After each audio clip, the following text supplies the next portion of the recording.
नमस्कार शेतकरी मित्रांनो, मी ऍक्टिव्ह फार्मर आणि माझ्या शेतीविषयक चॅनल मध्ये मी आपलं स्वागत करतो। शेतकरी मित्रांनो, गेल्या 3-4 वर्षापासून तुम्ही माझ्या चॅनलवर मल्चिंगचा व्हिडिओ बघत आहात, पण आज प्रत्यक्ष मी माझ्या क्षेत्रावर मल्चिंगवर कांदा लागवडीचा जो प्रोजेक्ट आहे तो हाती घेतलेला आहे। शेतकरी मित्रांनो, या क्षेत्राचं मी माती परीक्षण केल्यानंतर त्याला कसं सूक्ष्म अन्नद्रव्य व्यवस्थापन करावं, एनपीकेचं व्यवस्थापन कसं करावं हे सगळं सल्ल्यानुसार ठरवलेलं आहे। तत्पूर्वी आपल्याला जेथे कांदा लागवड करायची आहे तेथे आपल्याला जमिनीची मशागत करणं खूप गरजेचं आहे। आता हा माझा 1 एकर 10 गुंठ्याचं क्षेत्र आहे।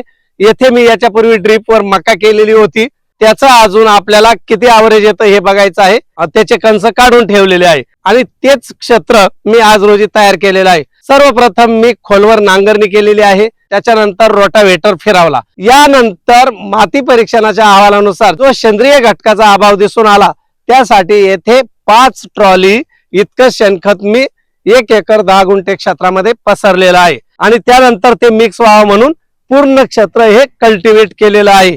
तर अशा पद्धतीने याची मशागत पूर्ण झाली। पण शेतकरी मित्रांनो, मल्चिंगवर कांदा करत असताना आपल्याला बेड पाडण्यापूर्वीच बेसल डोस भरणं खूप गरजेचं आहे आणि तेच आज मी नियोजन करतो आहे।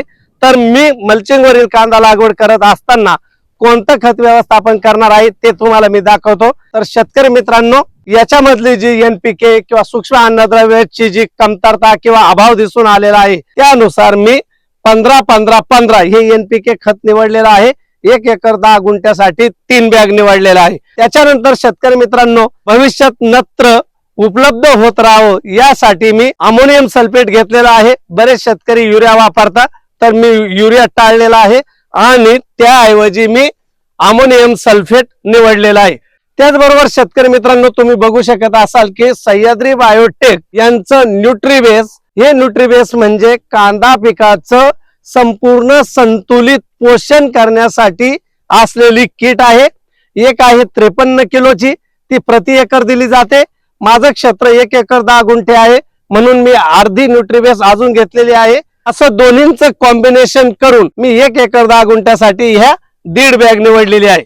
शेतकरी मित्रांनो, माझ्या क्षेत्रामध्ये चुनखडी थोडी मोठ्या प्रमाणात दिसून आली। चुनखडीमुळे काय होतं की जे आपण फॉस्फरस असेल, पोटॅश असेल किंवा झिंक सारखं जे घटक असेल ते बॉन्ड होतात आणि आपण कितीही प्रयत्न केले तरी ते पिकासाठी उपलब्ध होत नाही। त्याचा बॉन्ड तोडण्यासाठी म्हणजे चुनखडी विरघळवण्यासाठी, त्याचबरोबर जमिनीचा पीएच मेंटेन ठेवण्यासाठी, त्याचबरोबर आपल्या जमिनीमध्ये जी बुरशी असेल ती बुरशी कंट्रोल करण्यासाठी मी सल्फर वापरतो आहे। हे WG म्हणजे वॉटर सोल्युबल आहे, पाण्यामध्ये विरघळणार आहे आणि संपूर्ण जमीनभर पसरल्यानंतर जमिनीचा पीएच असेल, बुरशी असेल, त्याचबरोबर जे चुनखडीमुळे बॉन्ड होणारी खतं असतील ती उपलब्ध व्हायला मदत होईल। हे मी 1 एकर 10 गुंठ्यासाठी 6 किलो निवडलेला आहे। तसंही प्रति एकर 6 किलो घेतलं तर त्याचा आपल्याला अधिक फायदा दिसून येतो।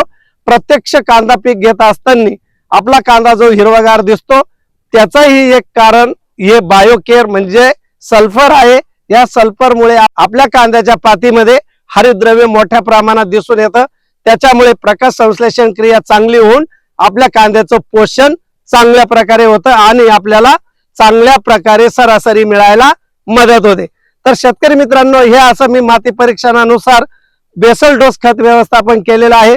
त्याचबरोबर माझ्या जे जमिनीची मशागत आहे ती मी अशा प्रकारे केलेली आहे। बघूया येत्या काळामध्ये तुम्ही माझ्याशी कनेक्ट राहा। तुम्हाला जर हे सगळं नियोजन कसं येतंय, सरासरी मला कशी मिळते हे जर तुम्हाला बघायचं असेल तर तुम्ही माझा चॅनल सबस्क्राईब करून ठेवा, इतर शेतकरी मित्रांना शेअर करा, आवडलं तर लाईक करायला मात्र विसरायचं नाही। चला भेटूया अशाच माहितीपूर्ण, महत्वपूर्ण आणि नाविन्यपूर्ण व्हिडिओमध्ये। तोपर्यंत नमस्कार।